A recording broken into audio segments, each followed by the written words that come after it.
Welcome back to the Siege Academy, Generals. Last episode we talked about the mobile shield. We're gonna look at when this little guy evolves and he becomes the mobile shed.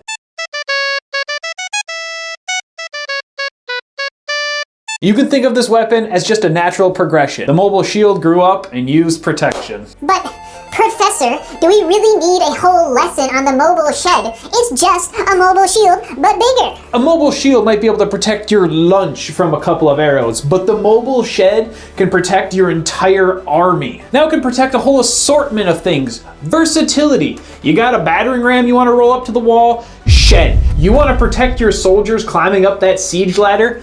Shed. Now you got a siege tower. That's for another episode though. You got a crew of soldiers that you don't want to be turned into pincushions? Put them in the shed. Now the guys can work in the shade too. These weren't just scaled up shields. No, the mobile shed were construction marvels all their own. Great attention was paid to the roofs. These roofs were built with arches. These roofs were built with triangles because that's a strong shape. They were covered in shingles, but these shingles were made out of animal hides. And these animal hides could be soaked with water. You're not lighting that on fire. If you bought the premium package of a mobile shed, you could layer that guy with lead tiles. Now nothing is getting through that roof. The defenders would try everything. They would drop rocks. They would drop bigger rocks. If they could get their hands on it, they would drop entire barrels of pitch or tar and set it on fire. This concept is beautiful. I love being out in the garage. Now I can take the garage with me. One drawback of this weapon though is its speed, its weight. This is how it got the name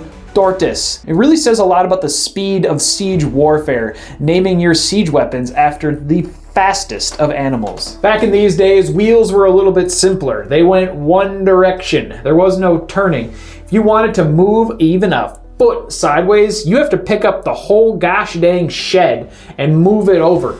These things weren't light. There are some crazy speculations on how they move these things around, but that's for the siege tower episode. The number one enemy of the mobile shed was, of course, mud. These things would get stuck in an inch of mud. And this leads us to Professor Siskap's 100% scientific ranking of the mobile shed. I'm giving it an A tier.